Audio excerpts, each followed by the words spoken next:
İzmir Menemen Cumhuriyet Meydanı'ndayım şu anda. Arabamızın bakımı vardı. Onun için buradaki servise geldik. Arabamızı bıraktık sabah 10'da. Şu an saat öğlen 12. Bir kahvaltımızı ettik. Bu arada Lionel geldi. Onunla beraberim. Günümüzü burada geçireceğiz. Akşam 5 gibi de araba bakımdan çıkacak. Sonra tekrar dönüş yapacağız Dikili'ye. Bu arada da Menemen'i tekrardan bir keşifte olacağız. Sokaklarında biraz arşınlayacağız efendim. Havamız 25 derece ama bulutlu. Güzel bir gün bizi bekliyor. Amacım cadde boyu gezmek, Gar tarafına doğru, mezarlık tarafına doğru ve Kubilay Anıtı'nı da bugün görmek istiyorum. Daha öncekilerde sizlere göstermemiştim. Ben çok küçükken gitmiştim, ilkokuldayken. Bir kere de sizlerle beraber ziyaret edelim istiyorum. Şimdi cadde boyu bir yürüyüş yapalım. Cumhuriyet Meydanı'ndan çıkıp ana caddeye gidiyoruz şimdi. Çağla ve erik satıcısı en sevdiklerim. C'est pas cher, non? No. Peut-être je vais en prendre avant de rentrer. Elles sont belles. Tamam, hadi bay bay.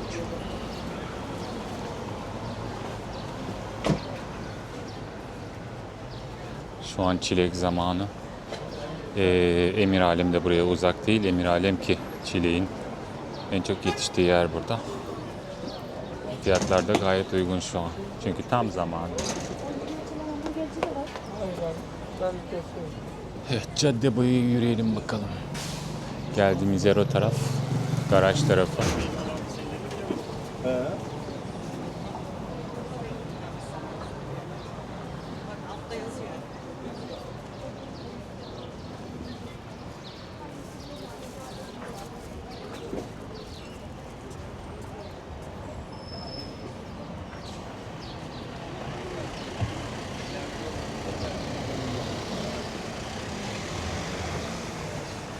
Yalla.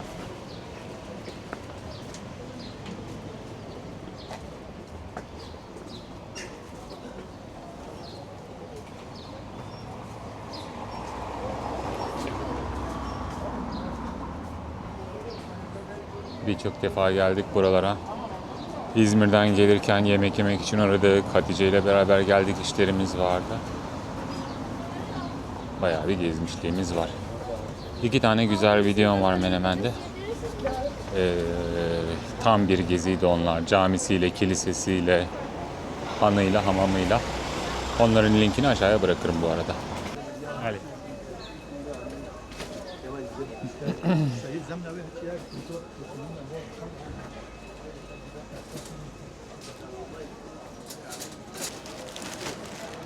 Hemen bir tişört aldım. %100 pamuklu. 600 lira. Tam yazlık.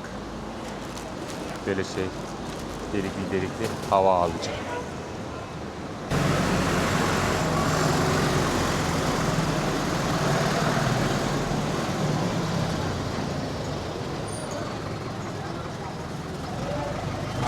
Burası güzel bir sokak. Daha önce burada yürüyüş yapmıştım ilk videomda.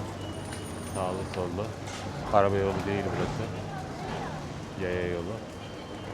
Şirin güzel bir sokak yapmışlar burada. Dükkanlarla, kafelerle. Là, il n'y a pas de voiture. Yayalara özgü bir sokak. Bizim sevgi yolu dediğimiz cinsten. Şurası Roma yolu gibi. Neden? Romalılar yollarını zamanında, antik zamanda ortada bombeli yaparlarmış. Burası da bombeli. Yağmur yağdığı zaman yağmur suları kenarlara akıyor ve gördüğünüz gibi su yolları var. Hem sağda hem solda oralardan akıp gidiyor. Tam bir Roma yolu. Şurası şehir sokağıymış şurası.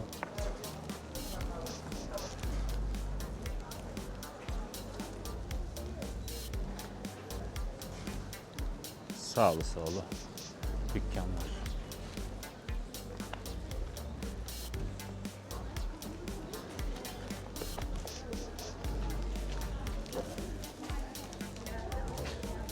Metal.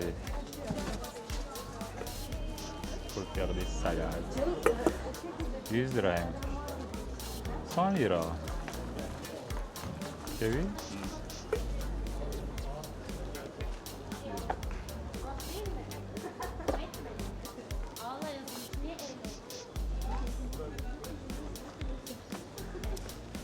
Fatma Gül, elle habite pas loin d'ici.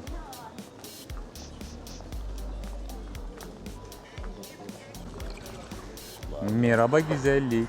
Elle doit demander alors. Gel. Alors, patron. Aşkım.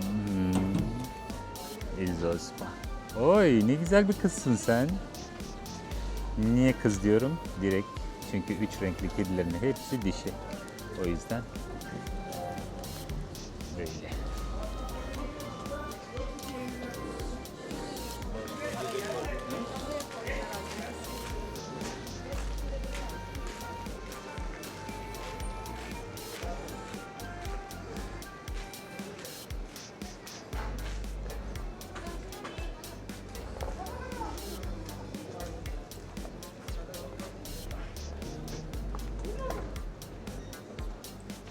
Sont sortis comme ça.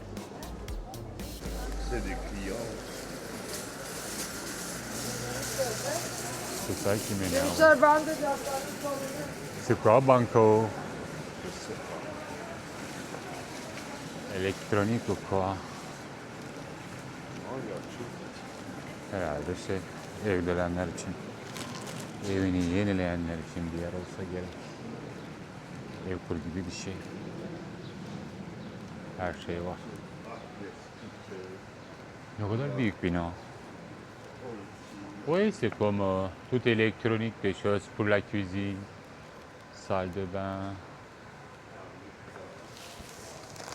Regarde là comment c'est long.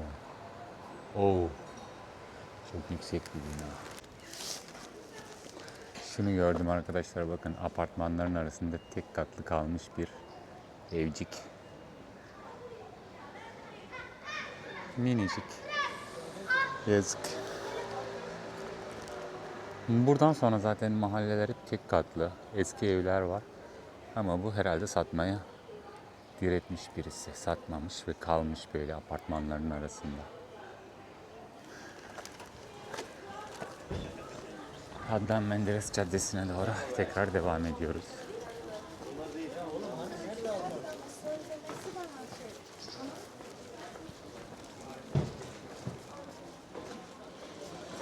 Salut.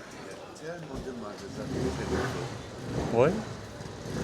Mais dans les petites villes, c'est comme ça. Hein.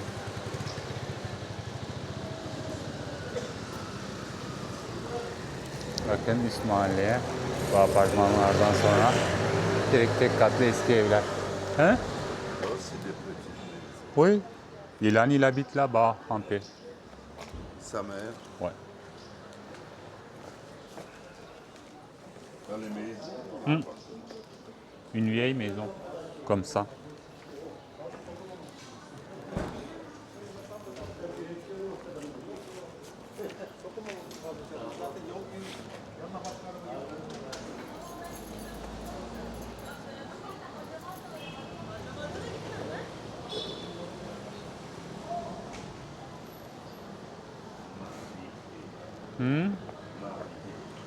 Regarde là, territoire.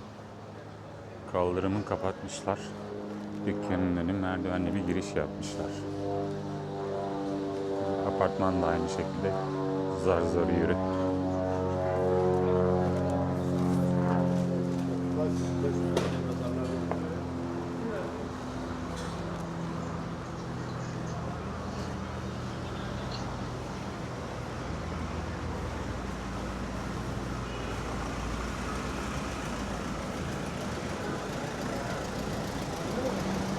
Evet, ilk başladığımız yer ileride, caddeye devam ediyoruz buradan.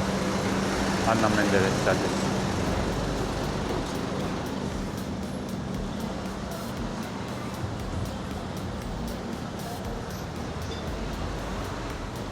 Helal iyi ya.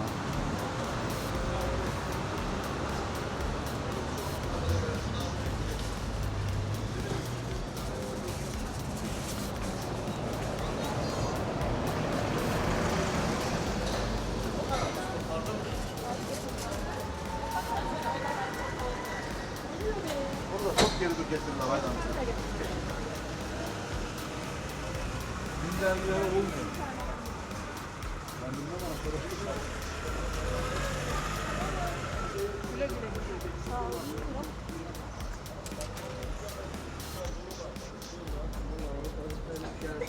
Tu es détenu pour la nuit.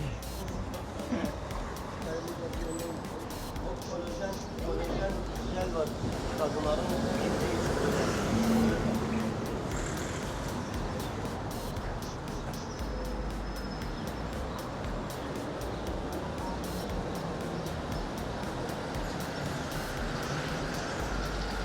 Burası şeye doğru çıkıyor.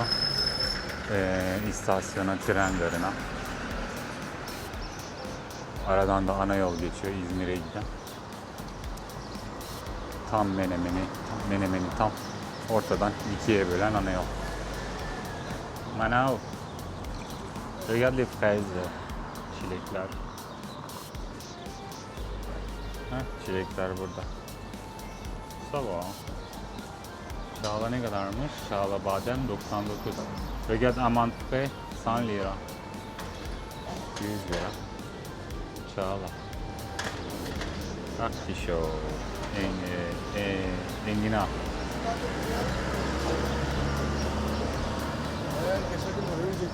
Şehir parkı var şu tarafta. Il y a le parc de la ville. Tu veux y aller? Okey, on y va alors. Bir parkı ziyaret edelim. Hiç girmedik, daha önce gördük. No. 120 lira. Yumurta koli 30'lu.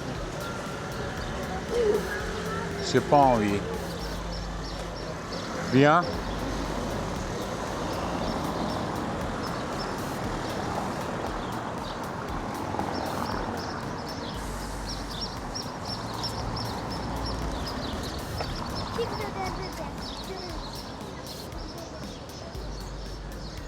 Léo, où tu es?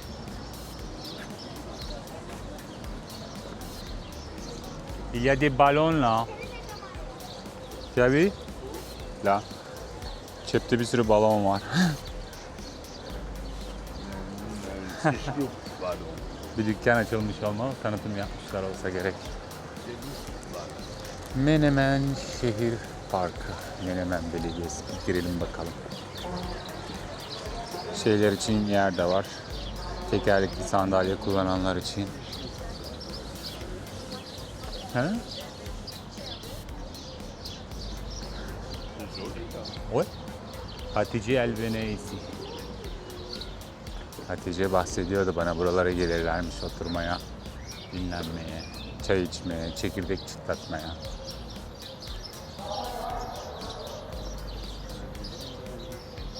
Şehrin içerisinde nefes alınacak bir yer. Oo, çocuk parkı, regarde le parc des enfants là. C'est beau. Bizim zamanımızda hiç yoktu böyle şeyler. Ha, buraya dilek ağacı yapmışlar. Kızcağız oradan geldi, bağladı buraya bir naylon parçası. Menemen Çömlek ne diyor? Festivali hatıra. Buraya dilek ağacı yapmışlar, böyle bağlıyorlar bir şeyler. Böyle bir ağaç. Böyle bir ağaçtan ne dilenebilir ki? Ne zaman yapılmış burası? 1973 yılında başlanmış, 1974 yılında hizmete açılmış bu park. 20 dönüm civarında bir arazi kamulaştırılmış ve bir yılda burası oluşturulmuş. 1973 ile 74 arasında. Oo, kumrular nasıl ötüyor? Gu gu gu. Gu gu gu. Il y a un grand café là-bas. Burada koca bir kafe var. Bayağı geniş. 20 dönüm dediğine göre. Şuna baksanıza, çocuklar için tam bir eğlence yeri. Yazın geceleri herhalde çocuklar çıldırıyordur burada.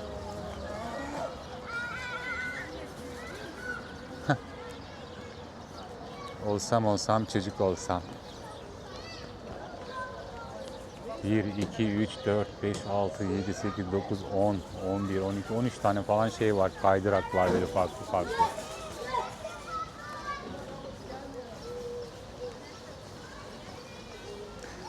eğlenceli bir yer.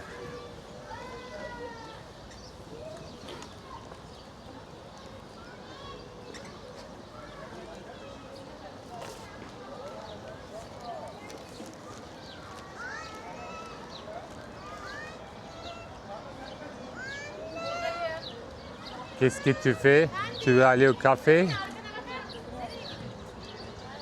C'est pas mal, non? Regarde avec les fleurs. Bon, c'est artificiel. Yapay çiçeklerle donatılmış bir kafe. Ama açık arazide. Kapalı mekan da var. Güzel. Daha ne beklenebilir yani? Aynı sefaymış adı da. Olmadı birer çay içelim biz buradan. Bir dinlenelim.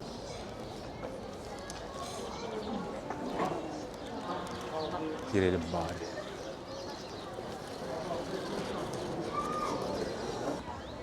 Gel. Gel. Pıs, pıs, pıs, pıs, pıs. Oy. Benim İstanbul'da kaybolan bir kedim vardı. Simbatan'a benziyor. Gel. Gel.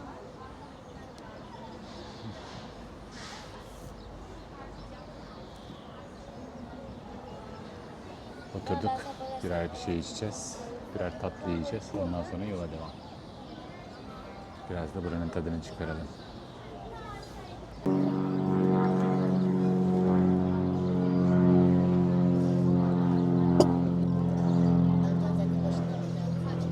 Il y a petit avion.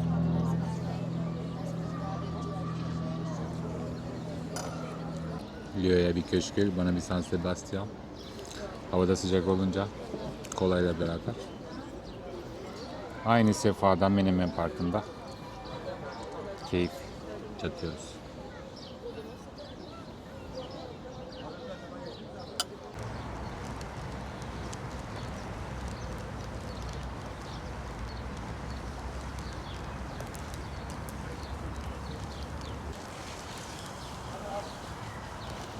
Bayağı bir oturduk kafede, belediyenin kafesinde.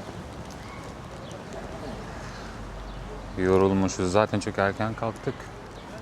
Kalkmak istemedik. Havada sıcak olunca bakın ben tişörtle kaldım. Şimdi burayı terk edip Kubilay Anıtı'na doğru gidiyoruz. Gidebilirsek. Şimdi 2 tane Fransızca kelime. Nereden çıktı diye soracaksınız tabii. Oraya da geleceğim. Birincisi şehir. Yani la ville Fransızcası. İkincisi de maudit. Yani lanetlenmiş, cezalandırılmış. La ville maudite. Cezalandırılmış şehir, lanetlenmiş şehir anlamına geliyor. Şimdi Menemen'de ne alaka bu? Bağlam diyeceksiniz. Oraya da gelecek olursak, tarihte Menemen olaylarından sonra Atatürk bu olayları duyduğunda Ville Maudite ilan edilmesini istemiş Menemen için. Ville Maudite çok, yani bir toplum için, bir şehir için en büyük ceza. Nedir Ville Maudite? Bütün o şehrin halkı şehir dışına çıkartılır. Şehir dışında bir meydanda toplanır. Şehir içindeki eşyalarıyla, her şeyiyle yakılır, tamamen yakılır. Ve halka da şehrin dışından bu yakma hadisesi izlettirilir. Atatürk bunu uygulamak istemiş Menemen için bu olaylardan sonra. Şehir yakıldıktan sonra da şehir meydanına bir tane kara bir taş dikilirmiş ki burası Ville Maudite olduğu bilinsin diye. Ama sonra hızlı bir kararla bu kararından vazgeçmiş ve suçlular cezalarını çekmişler. İdam vesaire artık ne vardıysa. Gelin o hikayeyi de Kubilay Anıtı'na giderken size sonradan anlatıyor olayım.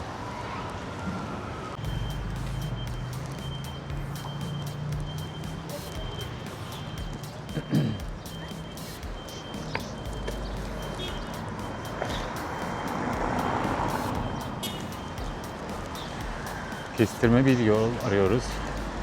Kubilay Anıtı'na giden tabii ki. Leo için yokuş biraz zor olacak. Hoş benim için de zor olacak da. Bakalım. Pont traverse.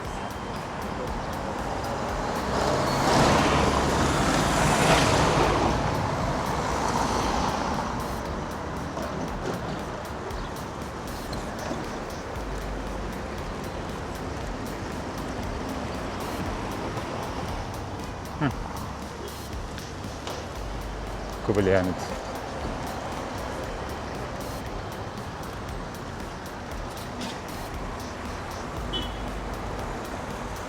Direkt İzmir yolu da bu tarafta.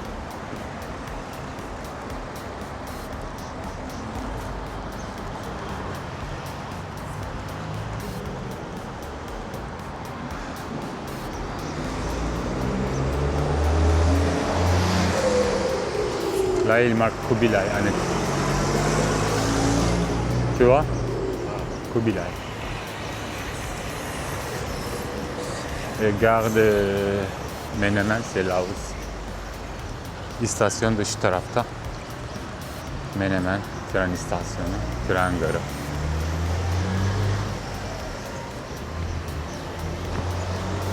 Vilmodit.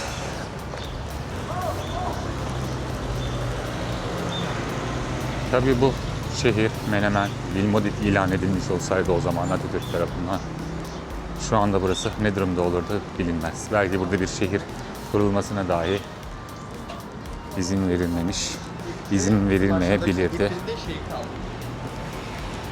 Burada şimdi belki yerler esiyordu. Bu nedir? Qu'est-ce qu'il y a? C'est une ancienne usine. Regarde là, c'est complètement vide. Ça marque la Menemen.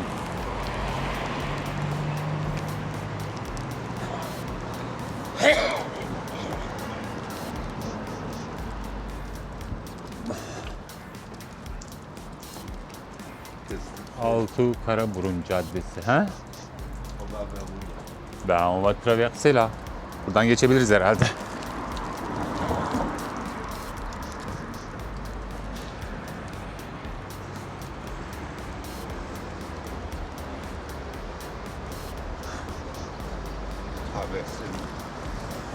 Comme ça, on va monter vers à droite. Là, c'est la route de İzmir. Tu sais?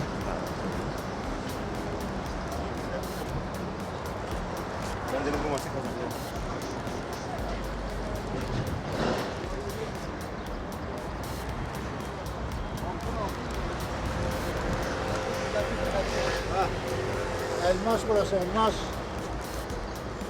Hatice, elle habitait à ce côté la première fois de la route. Hatice, son appartement c'était là.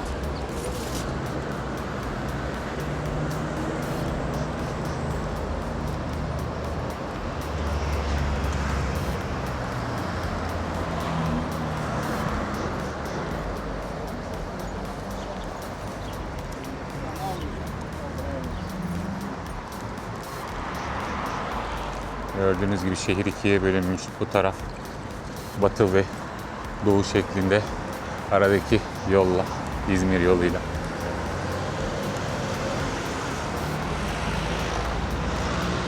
Ça marche pas là. Saat çalışmıyor. Saat kulesi.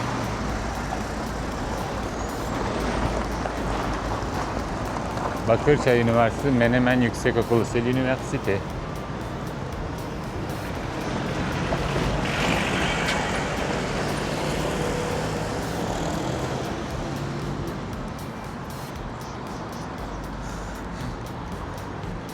Je viens de voir ça, regarde. Quoi? Bebek bakım kabini ilk defa görüyorum. Pour les bébés, pour soigner les bébés, pour changer la chose. Ouais.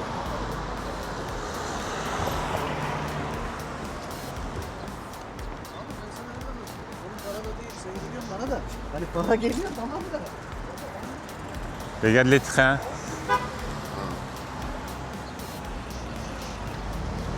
Ha, istasyon buradaymış. Ben biraz daha geride zannediyordum. Tren garı. Gare Menemen. Menemen garı buradaymış.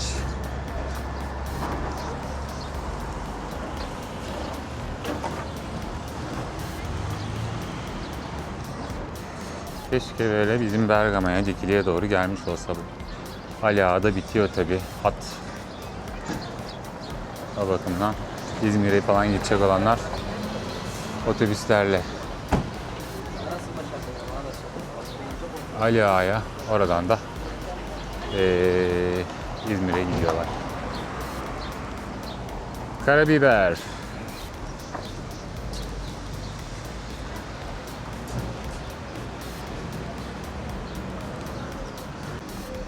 Bu taraftan gidecekmişiz.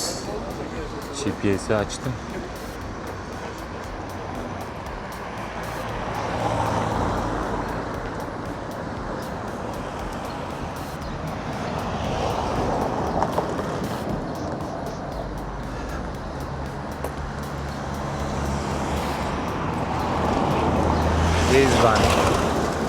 İzban, Menemen.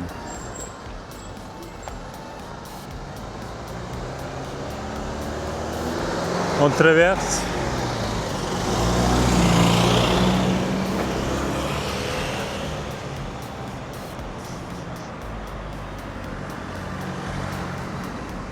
Ya mezarlık karşıda da tam olarak nereye gideceğimi bilemiyorum tabii. O yüzden GPS'e bakıyorum.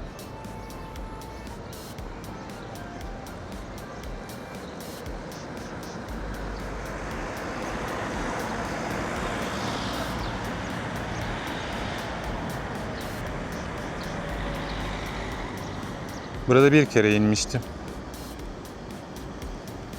Nereden gelirken? Ha, Fransa'dan gelirken. Buraya da bir Kubilay anıtı dikmişler. İzmir bağlantı yolunda, stadyumun dibinde. Yukarı doğru çıkıyoruz buradan. Burası da Menemen Stadyumu. Ha, burada da güzel bir cadde var. Lise yolu. Selahut. Lise yolu.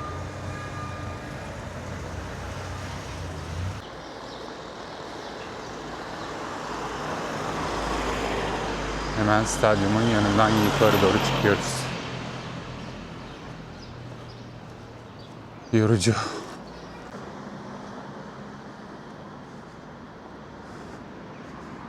Menemen İlçe Stadyumu.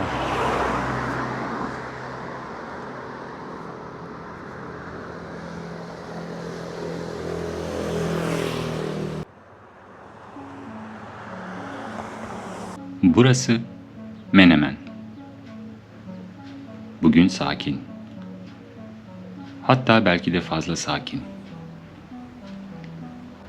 Ama bazen bir yerin sessizliği, orada yaşananların ağırlığını daha çok hissettirir.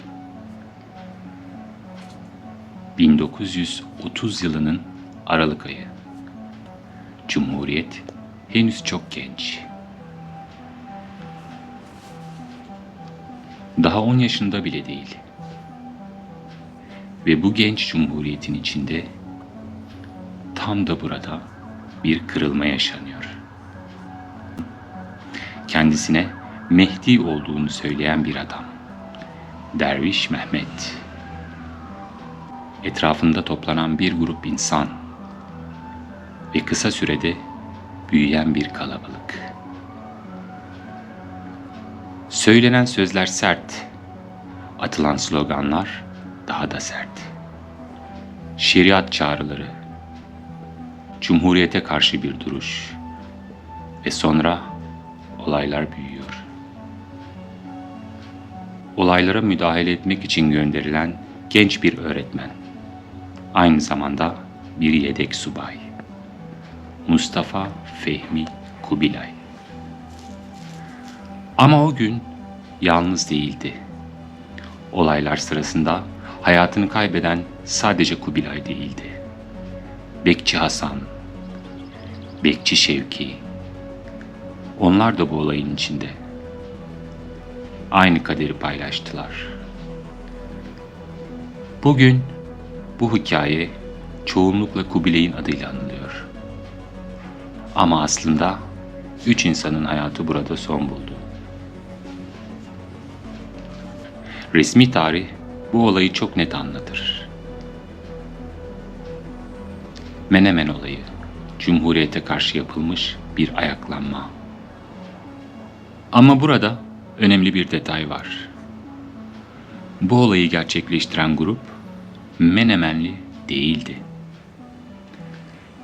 Derviş Mehmet ve etrafındaki kişiler Manisa ve Balıkesir çevresinden gelen farklı yerlerden toplanmış insanlardı. Yani bu olayın yükü aslında bir şehrin tamamına ait değildi. Ama buna rağmen bu olay Cumhuriyet yönetimini derinden sarsıyor. Ve özellikle de Mustafa Kemal Atatürk çok sert bir tepki veriyor. Menemen için düşünülen bir kelime var o dönemde. Vilmodit. Vilmodit çok ağır bir kelime. Sadece bir şehri cezalandırmak değil bu. Bir şehri tarihten silmek gibi. Eski zamanlarda Vilmodit ilan edilen bir yer yakılır, yıkılır ve en ağır olanı o şehirde yaşayan insanlar buna tanıklık etmek zorunda bırakılır. Kendi yaşadıkları yerin yok oluşunu izlerler. Sonrasındaysa o insanlar da o topraklardan gönderilir. Sürgün edilir. Yani mesele sadece binalar değildir. Bir hayatın, bir hafızanın, bir geçmişin tamamen silinmesidir. Düşünsenize, bir sabah uyanıyorsunuz ve yaşadığınız şehir artık yok sayılıyor.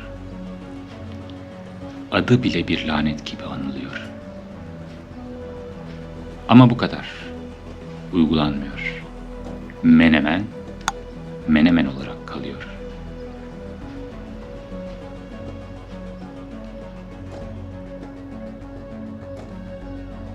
Ve insan